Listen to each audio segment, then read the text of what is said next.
오늘 우리에게 주시는 하나님의 말씀은 갈라디아서 5장 24절, 사도행전 9장 29절 말씀입니다. 말씀을 차례대로 봉독하겠습니다. 그리스도 예수의 사람들은 육체와 함께 그 정욕과 탐심을 십자가에 못 박았느니라. 아멘. 또 주 예수의 이름으로 담대히 말하고. 아멘. 이 아이가 태어나면 자신의 이름을 갖기 전에 이 불리는 명칭이 있습니다. 그것은 엄마의 이름에 아가라는 이름이 붙어요. 아가라는 명칭이 붙습니다. 예를 들면 제 아내의 이름이 조현선입니다. 첫째 아이든 둘째 아이든 태어나서 병원에 있는 동안에는 지어놓은 이름이 아닌 조현선님의 아가라고 불렸습니다. 자신의 세상에서 주어지는 이름이 있기 전 정체성이 무엇이었느냐? 조현선님의 아가였어요. 첫째 아이도 둘째 아이도 그랬습니다. 가장 근본적인 정체성이 엄마에게 소속이 돼 있는 거예요. 아이는 결코 혼자 독립적인 정체성을 가질 수 없는 존재입니다. 우리는 세상에서 참 많은 명칭을 가지고 살아갑니다. 아빠, 엄마, 아들, 딸, 손자, 손녀, 고모, 고모부, 이모, 이모부 등등 정말 많은 명칭을 가지고 살아가요. 가족 안에서뿐만 아니라 사회적인 명칭도 많이 가지고 살아가죠.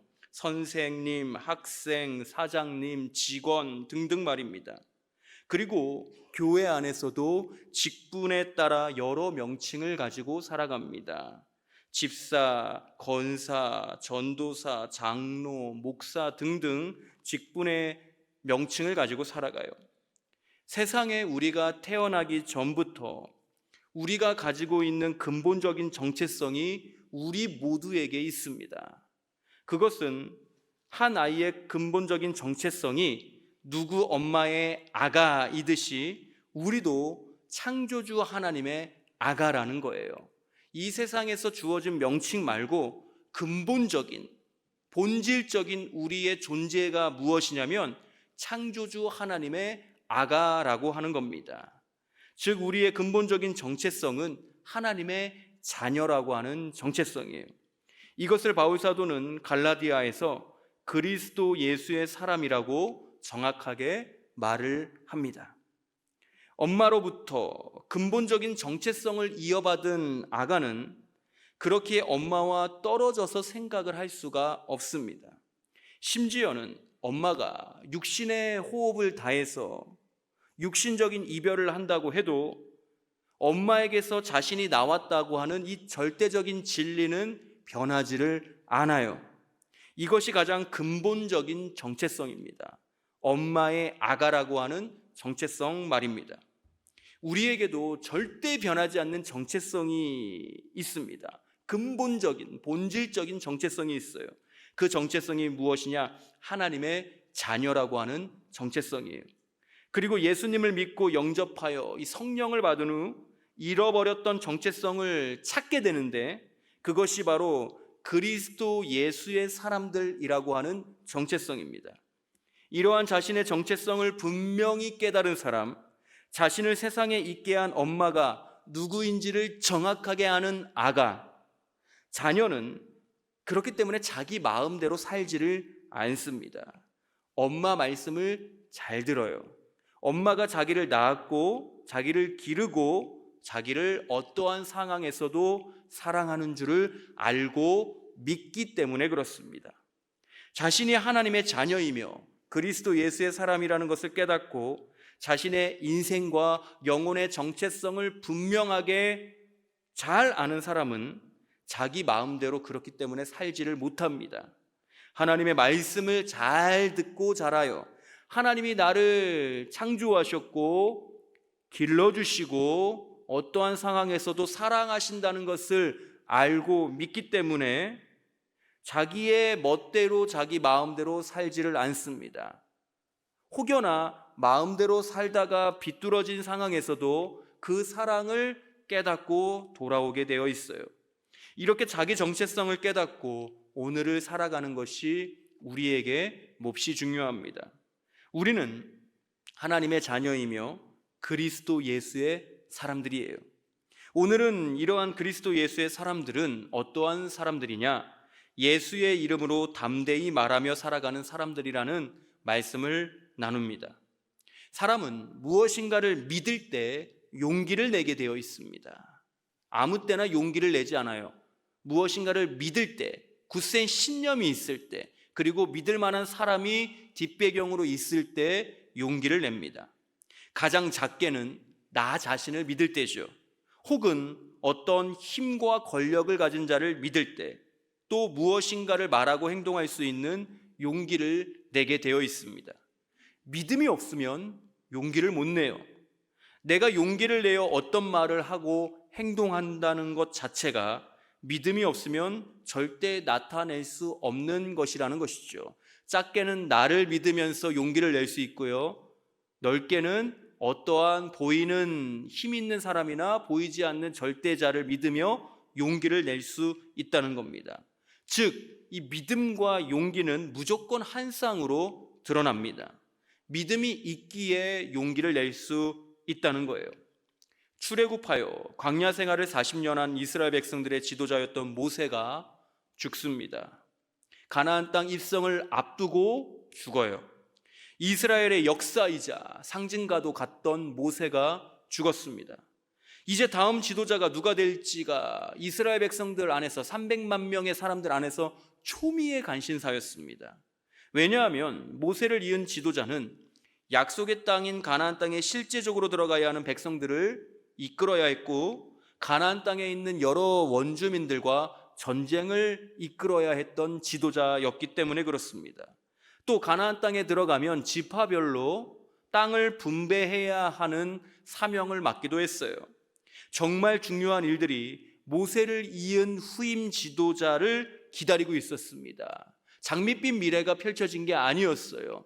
엄청난 사명의 중압감이 모세를 이은 후임자에게 주어지려고 기다리고 있었습니다. 그러한 무거운 자리, 대단히 큰 책임의 자리, 누가 봐도 감당하기에 부담스러운 그 지도자의 자리에 여호수아가 세워집니다. 여호수아가 얼마나 부담이 많았을까요? 그렇게 엄청난 중압감과 책임감에 짓눌려 있는 이 여호수아에게 하나님이 찾아오십니다. 하나님이 찾아오셔서 강하고 담대하라고 3번이나 말씀을 해주세요. 강하고 담대하라, 강하고 담대하라, 강하고 담대하라. 3번이나 여호수아에게 말씀하십니다. 3번 모두 요지가 같아요. 내가 함께 하겠다, 그러니까 걱정하지 마라, 내가 함께함을 믿고 용기를 가져라 라고 하는 하나님의 메시지였습니다. 걱정하지 마, 내가 너와 함께 할 거야, 날 믿어, 그리고 용기를 가져라고 하는 하나님의 메시지였죠. 말씀을 한번 보겠습니다. 여호수아 1장 9절입니다. 내가 내게 명령한 것이 아니냐, 강하고 담대하라, 두려워하지 말며 놀라지 말라, 네가 어디로 가든지 내 하나님 여호와가 너와 함께 하느니라 하시니라. 아멘. 여기서 강하고 담대하라고 하는 한국의 번역은 남자답게 행동하라라고 하는 말로도 번역이 될 수 있어요. 두 번역 모두 용기를 가지고 행동하라는 하나님의 격려입니다. 남자답게 행하라, 용기를 가지고 믿음을 내가 너에게 주니까 남자답게 앞장서서 겁내지 말고 너가 지켜야 할 것을 지키며 해야 할 것을 해라 라고 하나님께서 믿음을 주신 겁니다. 용기를 낼 수 있게 말이에요. 내가 함께 해주겠다, 걱정하지 마라, 용기 내라. 여호수아는 이러한 하나님의 말씀을 믿음으로 붙잡고 그때 무엇을 내느냐? 용기를 내요. 그래서 가나안 땅에 들어가는 겁니다. 그때부터 여리고성 무너뜨리고 가나안 땅 들어가가지고 원주민들과 싸우고 땅을 지파별로 잘 분배할 수 있었던 거죠. 하나님이 주신 말씀을 믿는 믿음이 있으니 용기를 냈던 겁니다. 지혜서인 잠언에 이런 말씀이 있습니다. 잠언 28장 1절입니다. 악인은 쫓아오는 자가 없어도 도망하나 의인은 사자같이 담대하니라 라고 말이에요. 잠언에서 말하는 이 악인은 하나님을 믿지 않고 거부하는 자입니다. 즉 믿음이 없는 자는 쫓아오는 자가 없어도 어떻게 하느냐? 도망간답니다. 믿음이 없으니까 용기가 없어요. 그러니 늘 쫓기는 인생을 사는 겁니다. 두려움과 절망을 코앞에 두고 살아가는 거예요. 여유가 없어요. 그러나 의인, 즉 하나님을 믿고 사랑하는 자, 이 의인은 사자같이 담대하다고 잠언서를 쓴 기자가 말을 해요. 왜일까요? 하나님이 함께 하신다는 것을 믿으니 밀림의 왕인 사자처럼 혼자 있어도 용기 있게 겁내지 않고 왕처럼 담대하게 살아간다는 겁니다. 여유 있게 살아간다는 거예요. 이처럼 믿음을 갖는 것은 용기를 가지고 세상을 살아갈 수 있음을 의미합니다. 그렇다면 우리 그리스도 예수의 사람들은 어떤 믿음을 가지고 어떤 것을 붙잡고 담대하게 살아야 할까요? 하나님이 사람에게 주신 것 중에 가장 고귀하고 또 능력이 넘치는 예수의 이름을 우리에게 주셨습니다. 이 예수의 이름을 믿고 그 이름을 의지하여 붙들고 살라고 우리에게 예수의 이름을 주셨어요. 용기를 내서 이 험악한 세월을 이겨낼 수 있도록 그 어떤 돈이나 사람을 붙여주시는 것은 후의 문제고 근본적으로 우리에게 예수의 이름을 주셨다는 겁니다. 세상에는 참 많은 사람이 있고 각 사람마다 이름들이 있습니다. 그런데 그 사람의 사회적인 지위나 위치에 따라 이름이 갖는 힘이 달라요. 옆집 아저씨의 이름으로 말하는 것과 대통령의 이름으로 말하는 것을 비교해 보면 무게감이 현저히 다릅니다. 누구의 이름으로 말하느냐에 따라 끼치는 영향력이 전혀 달라진다는 거예요. 그리고 누구의 이름으로 말하느냐에 따라 내가 말하면서 가질 수 있는 용기의 이 크기도 달라집니다. 옆집 아저씨의 이름으로 말할 때는 용기가 잘 안 나요. 그러나 대통령의 이름으로 말할 때는 어디서나 누구에게나 용기 내어 말할 수 있는 겁니다. 대통령의 이름이 갖는 무게감, 그리고 신뢰감, 그리고 그 이름에 담긴 이 권력의 힘 때문에 그렇습니다. 예수님을 믿고 영접하여 거듭난 자들, 그리스도 예수의 사람들에게 우리 하나님께서 한 이름을 주셨어요. 그 이름이 누구냐? 예수입니다. 예수. 이 이름은 사람이 지은 이름이 아니에요. 하나님이 직접 지어주신 이름이 이 예수라고 하는 이름이었습니다.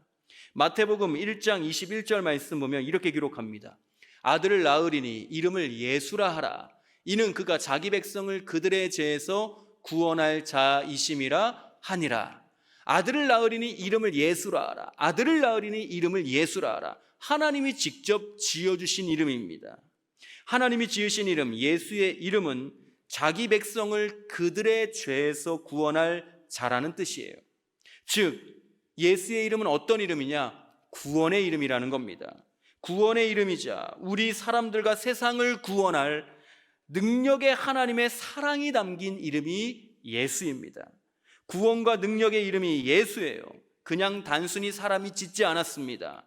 창조주 하나님이 구원의 능력을 베풀어 주시려고 자신의 모든 사랑을 담아 주신 이름이 예수라고 하는 이름이라는 거예요. 그렇기에 하나님의 구원과 능력과 사랑이 가득 담긴 압축되어 나타나는 이 예수님의 이름에는 능력이 있고 구원이 있습니다. 영적인 은혜를 받을 수 있는 능력, 영적인 신비로움을 깨달을 수 있는 능력이 이 예수의 이름에 있다는 거예요. 그래서 예수의 이름으로 무엇인가를 행할 때마다 영적인 능력이 나타나고 영적인 은혜들이 쏟아지는 것을 우리가 성경을 통해 잘 알 수 있습니다. 베드로가 유대인들에게 설교를 하면서 다른 이야기 하지 않아요. 부활하신 예수 그리스도에 대해서 설교합니다. 예수님이 왜 죽었느냐? 너희 유대인들이 죽였다고 얘기를 합니다. 그러면서 너희들이 죽인 그 예수 그리스도를 하나님께서 다시 살리셨다. 그러니 너희 회개하라. 이게 베드로 설교의 전부였습니다. 회개하라고 말해요. 그리고 다시 태어나는 것을 뜻하는 의식인 회개하고 난 다음에 세례를 받으라고 말하죠. 그런데 단순한 세례가 아니라 물세례가 아니라 예수 그리스도의 이름으로 세례를 받으라고 합니다. 사도행전 2장 38절 이렇게 기록되어 있습니다. 베드로가 이르되 너희가 회개하여 각각 예수 그리스도의 이름으로 세례를 받고 물세례 받으라는 말을 하지 않아요. 예수 그리스도의 이름으로 세례를 받고 죄사함을 받으라. 그리하면 성령의 선물을 받으리니 라고 말합니다. 그리스도가 구원자라는 뜻이니 예수님의 이름에 구원이 있으니 예수님의 이름으로 세례를 받고, 즉 예수님을 나의 구주로 영접을 하고 믿고 구원받아 다시 새롭게 태어나라고 하는 말씀입니다. 그러면 새 생명을 주신다는 거예요. 그 증거로 성령을 주시겠다고 하신 거죠. 영혼의 새 생명을 얻는 것, 즉 예수님의 이름으로만 가능함을 말하고 있습니다. 또한 예수님의 이름에는 구원의 능력뿐만 아니라 치유의 능력이 있습니다. 치유의 능력. 예수님의 이름은 영혼의 생명을 살리는 능력의 이름, 구원의 이름이기도 하지만 병든 육체, 그리고 상처받은 마음, 병든 마음을 고치는 능력의 이름이기도 합니다. 어느 날 베드로와 사도 요한이 기도하기 위해 성전에 올라가던 일이었어요. 그런데 이 미문이라는 성전의 문 앞에 날마다 구걸하는 안진뱅이, 즉 하반신 마비로 인하여 걷지 못하는 자가 있었습니다. 그 하반신 마비 장애를 가지고 평생을 살며 성전 미문 앞에 앉아 구걸하던 그 사람이 베드로와 사도 요한이 지나가자 구걸을 합니다. 어느 때와 변함없이 구걸을 해요. 그런 그를 보고 베드로가 앞으로 나아가서 이렇게 말을 합니다. 사도행전 3장 6절입니다. 베드로가 이르되 은과 금은 내게 없거니와 내게 있는 이것을 내게 주노니. 베드로가 가지고 있는 거예요. 베드로가 없는 걸 주지 않습니다. 베드로가 가지고 있는 이것을 너에게 준다. 나사렛 예수 그리스도의 이름으로 일어나 걸으라 하고, 베드로가 가지고 있는 것은 은과 금이 아니었습니다. 나사렛 예수 그리스도의 이름을 가지고 있었어요.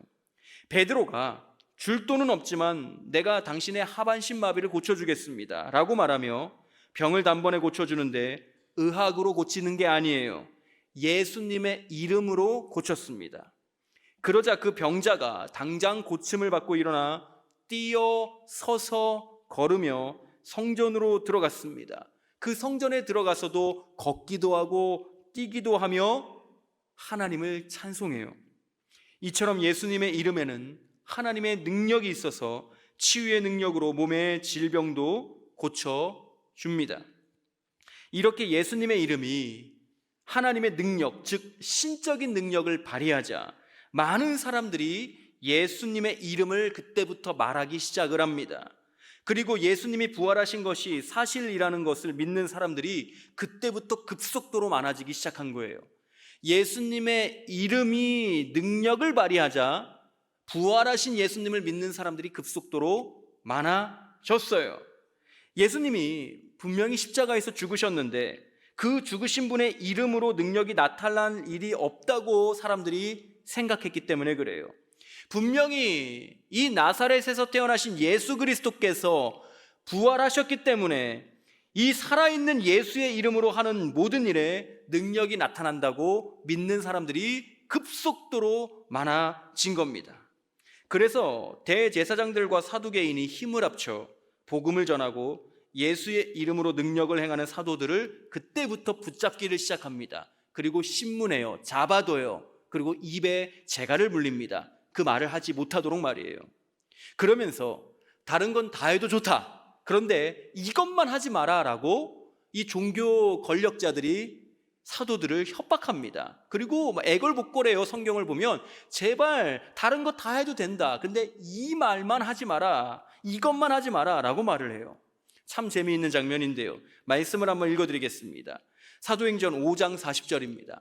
그들이 종교 권력자들을 말합니다. 바리새인들, 사두개인들, 율법학자들, 이들을 말해요. 그들이 사도들을 불러들여 채찍질하며 예수의 이름으로 말하는 것을 금하고 놓으니라고 기록되어 있습니다. 예수의 이름으로 말하는 것만 하지 말래요.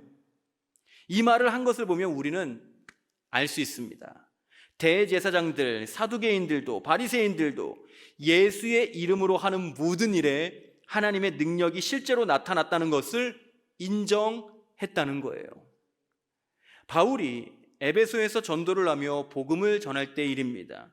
바울이 성령에 취해 가지고 모든 하는 일마다 성령이 막 역사하기 시작한 겁니다. 그러다 보니 신기한 일들이 많이 일어났어요. 어떤 이에게 안수하면 성령을 받고 방언이 터지고 예언도 하기 시작한 겁니다. 그리고 말씀을 가르치다가 바울의 몸에서 손수건이나 앞치마를 가져다가 병든 사람에게 얹으면 그 병이 떠나고 악기가 나가기도 했어요. 그러자 마술, 속이는 일을 하는 어떤 유대인들과 제사장 중에 어떤 이들이 바울을 따라서 예수의 이름으로 악기를 내쫓아 봅니다. 그랬더니 악기가 그들에게 가짜죠. 그들에게 이렇게 말을 하더랍니다. 내가 예수도 알고 바울도 아는데 너희는 도대체 누구냐? 라고 말을 해요. 이런 일이 있었다고 소문이 쫙 하고 에베소 지역에 돌자 그 에베소에 사는 모든 이들이 놀라워합니다. 그러면서 그들이 한 일이 무엇이었냐면 이 능력의 이름, 예수님의 이름을 높입니다. 사도행전 19장 17절입니다. 에베소에 사는 유대인과 헬라인들이 다 이 일을 알고 두려워하며 주 예수의 이름을 높이고 라고 기록되어 있어요. 이 일에 대하여 누가가 이 사도행전에 표현한 말에 따르면 주의 말씀에 힘이 있어 흥황하여 세력을 얻었다고 말하고 있습니다. 예수의 이름으로 말하는 말씀에 능력이 나타났다는 거예요. 그래서 흥황했다, 즉 세력을 얻었다라고 하는 뜻이죠. 즉 예수님을 믿는 사람들이 기하급수적으로 많아졌다고 말하고 있는 겁니다. 이렇게 예수님의 이름에는 구원의 능력, 치유의 능력뿐만 아니라 부흥의 능력도 있습니다. 이러한 예수님의 이름에 능력이 있음을 확신한 바울 사도는 골로새 교회에 편지하며 이렇게 말을 해요. 골로새서 3장 17절 상반절입니다. 우리 이 말씀 함께 읽어보겠습니다. 시작. 또 무엇을 하든지 아멘. 또 무엇을 하든지 말에나 일에나 다 주 예수의 이름으로 하고 바울이 체험한 거예요. 바울이 경험한 거예요. 바울이 확신한 겁니다. 아, 예수의 이름으로 무슨 일이든 할 때 능력이 나타나는구나. 구원의 능력도 나타나고 치유의 능력도 나타나고 부흥의 능력도 나타나는구나. 아, 다른 것이 필요 없구나. 예수의 이름으로 무슨 일이든 해라, 골로새 교인들아 라고 편지한 거예요. 예수님을 구주로 영접한 사람들, 즉 거듭난 사람들, 그리스도 예수의 사람들은 모든 일을 할 때 주 예수의 이름으로 하라고 말을 합니다. 예수님의 이름에 능력이 나타나기 때문이라는 것을 바울이 확신하고 있어요. 무엇을 하든지 말을 하는 것도 일하는 것도 예수의 이름으로 하라고 합니다. 내 능력 의지에서 내 감정대로 살지 말고 신앙생활도 그렇게 하지 말라는 거예요. 예수의 이름을 위해서 하라는 겁니다. 내 이름을 위해서가 아니라 예수의 이름을 위해서, 교회의 이름을 위해서가 아니라 예수의 이름을 위해서 하라는 거예요. 하나님의 능력과 은혜를 의지하고 믿으며 내 삶을 살아내고 신앙생활 하라고 하는 말씀입니다. 이렇게 구원의 능력, 치유의 능력, 부흥의 능력, 하나님의 능력이 나타나게 하는 예수님의 이름을 믿는 자는 바울의 말처럼 우리의 모든 일을 다 예수의 이름으로 합니다. 하나님의 능력이 나타나는 예수님의 이름을 어떻게 하느냐? 시시때마다 어디에 있든지 담대하게 말한다는 거예요. 어려운 가운데 혼자 외롭게 있는 골방에 있어서도 예수의 이름을 말하는 겁니다. 예수의 이름으로 내 외로움이 물러갈지어다. 예수의 이름으로 나를 사랑하시는 하나님의 사랑이 깨달아질지어다. 예수의 이름으로 나의 모든 아픔들이 다 사라질지어다. 담대하게 예수의 이름으로 뭐든지 얘기하고 말한다는 겁니다. 현실이 생각처럼 녹록지 않아도, 상황이 여의치 않아도 예수님의 이름에는 하나님의 능력이 나타난다는 것을 굳게 믿으며 어떻게 하느냐? 예수의 이름으로 믿음의 말을 한다는 거예요. 앞이 캄캄합니다. 그러나 빛 대신 예수님의 이름으로 내 어둠이 사라질 것을 믿습니다 라고 하는 믿음의 선포, 믿음의 기도를 할 수 있는 존재가 우리 그리스도 예수의 사람들이라고 하는 거예요. 담대하게 예수의 이름으로 말한다는 겁니다. 바울과 바나바가 유대인들에게 복음을 전합니다. 그러나 유대인들이 부활하신 예수님도 거부하며 믿지를 않아요. 그리고 예수님을 통한 구원을 격렬하게 반대하며 그들을 비방합니다. 그때 당시만 해도 유대인들이 기세등등하게 집권하는 시대였고 분위기였어요. 그렇기에 유대인들과 이 논쟁을 한다는 것 자체가 왕따가 되는 지름길이었습니다. 비방받는 지름길이었어요. 하지만 왕따가 된다 한들, 욕을 먹는다 한들 바울과 바나바는 유대인들에게 돌려서 말하지 않습니다. 직언합니다. 진리를 전함에 있어서 타협하지 않아요. 말을 돌려하지 않습니다. 너희 유대인들이 예수의 이름을 거부했기에 이방인들에게 예수의 이름을 전하겠다고 그 유대인들에게 말을 해버립니다. 사도행전 13장 46절 이렇게 기록합니다. 바울과 바나바가 담대히 말하여 이르되 하나님의 말씀을 마땅히 먼저 너희에게 전할 것이로되 유대인들 너희에게 전한다. 그런데 너희가 그것을 버리고 영생을 얻기에 합당하지 않은 자로 자처하기로 우리가 이방인에게로 향하노라 라고 바울과 바나바가 유대인들에게 말을 합니다. 예수님의 이름에만 구원이 있다는 것을 확신하는 믿음이 분명하게 있었기에 바울과 바나바는 미움받고 공격당할 것을 알면서도 타협하지 않고 담대하게 말을 합니다. 그리고 바울과 바나바가 하나님의 능력을 나타내는 이 예수의 이름을 전하자 하나님이 그들에게 실제로 능력을 주십니다. 실제로 능력을 나타내셨어요. 사도행전 14장 3절입니다.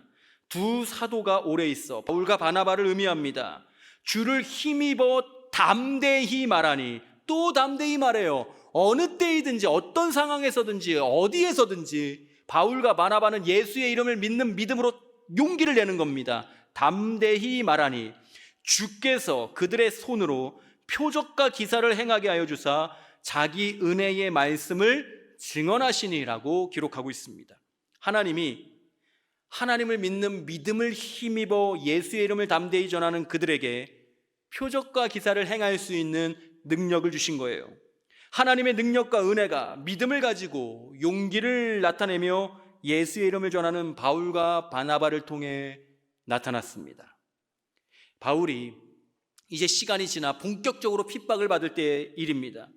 왕성한 선교 사역을 하던 바울을 유대인들이 끝까지 가만두지를 않습니다. 그래서 그를 핍박하고 잡아서 때리기도 하고 협박도 합니다. 재판장에 세웠습니다. 아무리 바울이라고 해도 그 시간들이 힘들고 괴로웠을 거예요. 엄청난 살해 협박도 동시에 받던 바울이었으니 그 심정이 오죽했겠습니까? 믿음을 갖고 그 믿음이 주는 용기로 담대하게 사역했지만 상황이 주는 공포스러움에 주눅이 드는 것은 어쩔 수가 없던 거예요. 그것도 감옥에 갇혀서 말입니다. 그런 바울에게 누가 찾아오느냐? 하나님이 찾아와요. 그리고 용기를 낼 수 있도록 상황을 해결해 주시는 것이 아니라 믿음을 주십니다.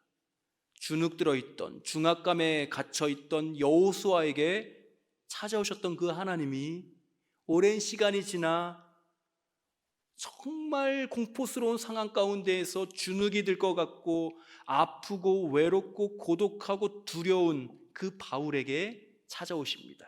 그리고 이렇게 말씀하세요. 사도행전 23장 11절입니다. 그날 밤에 주께서 바울 곁에 서서 이르시되 담대하라. 내가 예루살렘에서 나의 일을 증언한 것 같이 로마에서도 증언하여야 하리라 하시니라. 여호수아에게 말씀하셨던 것과 같이 똑같은 요지로 하나님이 자신의 사랑하는 바울에게 찾아오시어 담대하라 라고 말씀하십니다. 그러면서 너가 해야 할 일을 내가 알려주겠다라고 말씀을 하시죠. 하나님이 곁에 오셨다는 표현이 너무 은혜롭습니다. 곁에 오세요. 힘들 때, 공포스러울 때, 사람들에게 주눅이 들 때 하나님이 내 곁에 오세요. 곁에 오셨다는 표현이 참 은혜롭습니다. 매우 하나님이 바울과 가까이 계셨던 거예요. 그리고 담대하라고, 용기를 가지라고 말씀하시며 예루살렘의 유대인들에게 복음을 전한 것 같이 너가 여기서 죽지 않고 로마에 가서 그 로마에 있는 이방인들에게도 복음을 전할 것이다 라고 하는 말씀을 주십니다. 바울이 곁에 계신 하나님이 주신 이 말씀을 통해 자기가 당장은 죽지 않고 로마로 갈 수 있겠다는 믿음을 갖게 됩니다. 그리고 이 믿음이 생기니 용기를 다시 냅니다. 그래서 로마에 가기 전 마지막 재판에서 믿음을 가졌잖아요. 하나님이 주신 이 말씀을 믿고 믿음을 가졌잖아요. 그리고 다시 용기를 낼 수 있게 되지 않았습니까? 믿음을 가지자 강하게 생긴 용기를 가지고 아그리빠 왕 그리고 베스토 총독 앞에서 강하고 담대하게 이렇게 말합니다. 사도행전 26장 29절입니다. 바울이 이르되 말이 적으나 많으나 당신뿐만 아니라 오늘 내 말을 듣는 모든 사람도 다 이렇게 결박된 것 외에는 나와 같이 되기를 하나님께 원하나이다 하니라. 자기가 풀려날 수 있는 상황이에요. 모든 죄를 다 변호했습니다. 아그리빠 왕도 베스토 총독도 너 적당히만 하면 풀어주겠다고 타협안을 제시합니다. 그런데 바울이 말하는 게 무엇이냐? 나 결박된 거 괜찮다는 거예요. 나 로마로 압송당하는 거 괜찮다는 거예요. 그게 중요한 게 아니라 지금 내 말을 듣는 당신들 모두가 나와 같이 그리스도 예수의 사람들이 되기를 원합니다라고 믿음의 말을 해버린 겁니다. 바울이 정말 외롭고 고독할 때 곁에 찾아오신 하나님이 주신 믿음으로 말미암아 용기 내서 끝까지 이렇게 복음을 전한 겁니다. 자기를 죽이려고 기세등등한 그 분위기 속, 자기를 미워하는 사람들밖에 없는 그 상황에서 바울은 자기 말을 듣는 모두가 자기와 같이 예수님을 믿는 사람이 되기를 소망한다고 한 거예요. 여기서 잠시 바울과 바나바의 믿음과 용기, 또 바울의 믿음과 용기를 보며 우리의 현실을 한번 돌아보기를 소망합니다. 우리는 세상 속에서 살고 있어요. 즉 예수님을 믿는 신앙을 가지고 예수님을 믿는 사람들보다 예수님을 믿지 않는 사람들이 더 많은 세상과 사회 속에서 살고 있습니다.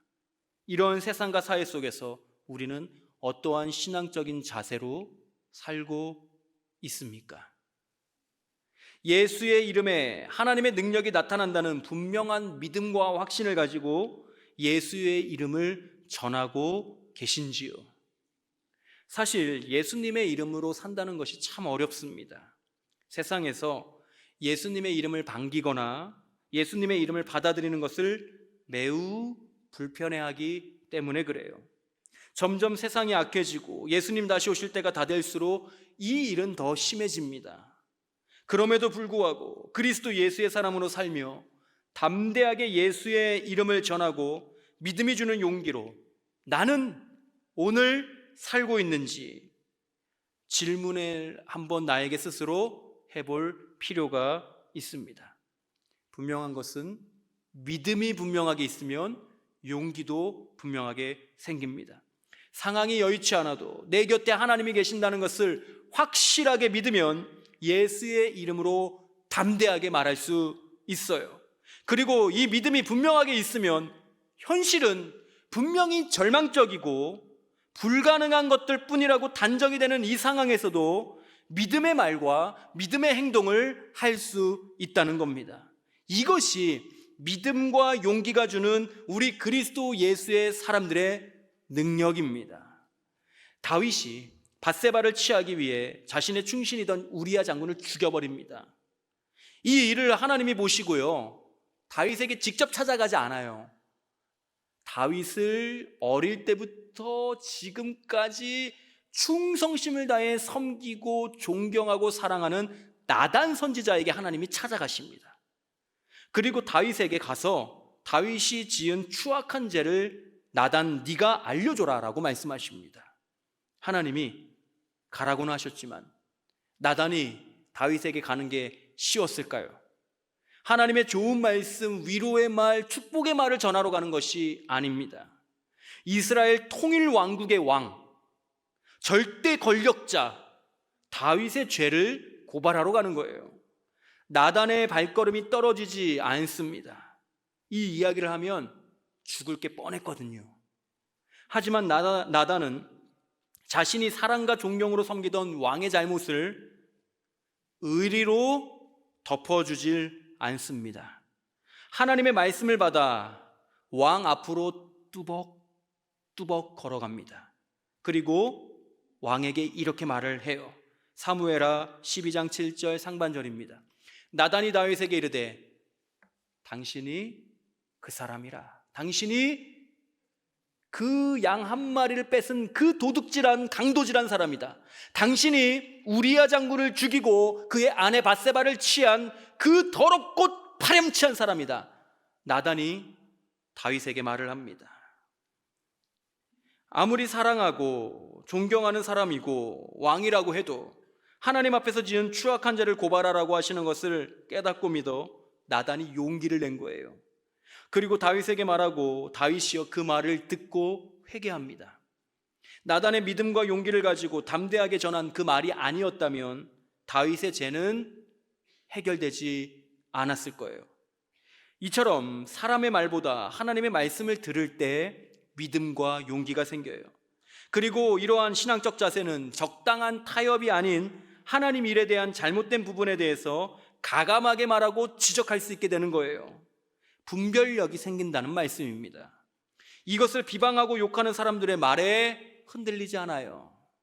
담대하게 예수의 이름으로 하는 영적인 일에 대하여 확신을 가지고 담대하게 말할 수 있는 겁니다. 예수의 이름으로 하는 영적인 일에 대하여 말하지 말라는 비난과 협박에 베드로 그리고 사도 요한이 이렇게 대답합니다. 사도행전 4장 19절입니다. 베드로와 요한이 대답하여 이르되 하나님 앞에서 너희의 말을 듣는 것이 하나님의 말씀을 듣는 것보다 옳은가 판단하라. 정말 대쪽 같죠? 정말 멋있는 사람들입니다. 자신들이 하는 일이 예수의 이름으로 하는 일이라고 확신을 하니 하나님이 곁에 계신 것을 굳게 믿으며 생긴 믿음으로 용기를 내서 담대하게 말을 합니다. 그리고 그들이 예수의 이름으로 하는 일에 하나님은 역사하시어 많은 이들이 그들의 말과 행동을 보고 선한 영향을 받아 예수 믿는 사람들이 되었어요. 점점 악해지는 세상 속에서 예수님을 믿는 신앙으로 살아가는 것이 몹시도 힘들어지고 있습니다. 그럼에도 불구하고 우리는 그리스도 예수의 사람들로 우리의 믿음을 굳게 지키며 살아갑니다. 구원의 능력이신 예수님의 이름을 의지하여 구원의 소망, 천국의 소망을 가지고 오늘을 인내하며 살아갑니다. 치유의 능력이신 예수님의 이름을 의지하여 육체의 질병이 주는 고통에서 벗어나 건강한 몸으로, 건강한 마음으로 주님을 섬기고 싶어 신유의 은혜를 구하며 또 신유의 은혜를 받으며 살아갑니다. 부흥의 능력이신 예수님의 이름을 의지하여 부흥의 말의 뜻에 들어있는 소생하는 일, 즉 하나님의 영상을 회복하는 사람들이 많아질 것을 기대하며 우리 교회를 섬깁니다. 이렇게 예수의 이름을 의지하여 살아가는 우리 곁에 하나님이 계십니다. 예수의 이름으로 담대하게 믿음으로 말하며 하나님이 하실 일을 기대하고 소망하는 마음으로 믿음의 말을 하고 믿음의 행동을 하는 우리 곁에 하나님이 떠나지 않고 우두커니 서 계세요. 아들 예수님을 통해 능력을 나타내시는 창조주 하나님이 우리 그리스도 예수의 사람들과 함께 하고 계신다는 거예요. 하나님이 출애굽한 이스라엘 백성들, 광야에 던져진 이스라엘 백성들에게 우두커니 남겨져 버려진 것 같은 그 출애굽한 자기 백성들에게 찾아오셔서 이렇게 말씀하십니다. 출애굽기 3장 12절이에요. 하나님이 이르시되 내가 반드시 너와 함께 있으리라. 내가 그 백성을 애굽에서 인도하여 낸 후에 너희가 이 산에서 하나님을 섬기리니 이것이 내가 너를 보낸 증거니라. 하나님은 미래에 대한 구체적인 약속을 하시며 자기 백성들이 오늘을 살며 믿음과 소망을 가지고 용기 있게 목적지를 향해 가나안을 향해 가기를 원하셨습니다. 현실에 얽매여 원망과 불평의 말들을 쏟아내는 것이 아니라 하나님이 주신 약속을 붙들고 미래를 보며 믿음의 말을 하기를 원하셨던 겁니다. 하나님의 아들 예수님도 마찬가지였어요. 우리가 소망을 잃어버리지 않도록 약속을 주십니다. 말씀을 주세요. 그래서 믿음을 갖게 하시는 거예요. 용기를 주시려고 말입니다. 마태복음 28장 20절 이렇게 말씀하십니다. 내가 세상 끝날까지 너희와 항상 함께 있으리라 하시니라. 그리스도 예수의 사람들과 세상 끝날까지, 예수님 공중으로 재림하시는 그날까지 우리 주님이 함께 계시겠다고 약속하시며 믿음을 주십니다. 이것을 믿는 사람은 예수의 이름으로 사는 것을 포기하지 않아요. 이것을 붙들고 사는 사람은 예수의 이름으로 오늘도 담대하게 믿음의 말을 선포하며 살아갑니다. 현실과 시간이 주는 염려, 그리고 두려움, 또 초조, 그리고 절망을 믿음과 용기로 이겨내고 예수의 이름으로 소망을 외치며 담대하게 살아가는 거예요. 강야와 같은 현실의 삶, 곧 무너질 바벨론 성과 같은 이 세상을 예수의 이름을 붙들고 담대하게 믿음으로 살아가는 그리스도 예수의 사람들에게 사도 요한이 이렇게 축복을 합니다. 요한 2서 1장 3절입니다. 은혜와 긍휼과 평강이 하나님 아버지와 아버지의 아들 예수 그리스도께로부터 진리와 사랑 가운데서 우리와 함께 있으리라. 교회 그 자체인 우리에게 하나님의 은혜가 가득하기를 사도 요한이 축복합니다. 교회 그 자체인 우리에게 하나님의 긍휼이 가득하기를, 평강이 가득하기를 축복하고 있어요. 이 은혜와 긍휼과 평강이 어디에서 나온다고 사도 요한이 말을 했냐면 예수님으로부터 나오는 것들이라고 말을 했어요. 부활하신 생명의 예수님, 오늘도 살아서 역사를 주관하시고 우리를 굽어 살피시는 부활하신 예수 그리스도, 그분이 은혜와 긍휼과 평강을 베풀어 주신다고 말하는 겁니다. 하나님의 능력이 어디서 나타나느냐? 예수의 이름으로부터 나온다고 말을 하는 거예요. 힘들고 어려울 때, 막막할 때, 지쳤을 때, 고통스러울 때, 절망감이 가득할 때, 어떻게 해야 될지를 모를 때 우리가 붙들어야 되는 것 예수의 이름이고, 우리가 담대하게 말해야 되는 것 예수의 이름이라고 하는 겁니다. 불평의 말, 원망의 말이 아니라, 절망의 말이 아니라, 이제 끝났다, 이제 망했다가 아니라, 예수의 이름으로 말하는 자에게 하나님의 능력이 나타난다고 했으니 지금 이 시간에 예수의 이름으로 믿음의 말을 담대하게 선포해야겠다라고 다짐하고 결단하고 실행하는 사람이 우리 그리스도 예수의 사람들이라고 하는 겁니다. 험악한 세월을 지내며 우리에게 참으로 필요한 것들입니다. 하나님의 은혜, 하나님의 긍휼, 하나님의 평강. 이 영적인 열매들이 우리 삶에서 나타나는 방법 오직 한 가지입니다. 예수의 이름을 믿을 때예요. 예수의 이름으로 용기를 가지고 담대하게 살아갈 때예요. 예수의 이름을 믿고 용기를 가지고 담대하게 믿음의 말, 소망의 말을 할 때 이 하나님의 은혜, 하나님의 긍휼, 하나님의 평강이 우리에게 주어지는 겁니다. 사랑하는 우리 모든 성도님들의 삶에 이러한 아름다운 영적인 열매들, 하나님의 은혜와 긍휼과 평강이 가득 맺어지시기를 주님의 이름으로 축복합니다. 그리하여서 그리스도 예수의 사람들로 살아가는 우리의 삶에 하나님이 곁에 서시어 주시는 믿음과 용기와 위로가 가득하시기를 주님의 이름으로, 능력의 이름 예수의 이름으로 다시 한번 간절히 축복합니다. 기도하겠습니다. 전능하신 하나님, 예수의 이름에 구원의 능력이 있고 치유의 능력이 있고 부흥의 능력이 있다는 것을 기억하며 그 능력 되시는 예수의 이름을 붙잡고 살게 하옵소서. 예수의 이름으로 담대히 믿음의 말을 선포하며 살아갈 수 있는 성령의 능력을 더하여 주옵소서. 우리의 모든 영광이 되시는 죄와 사망과 죽음과 무덤을 이기시고 다시 사시어 지금도 내 곁에 서 계시는 예수 그리스도의 이름으로 기도하옵나이다. 아멘.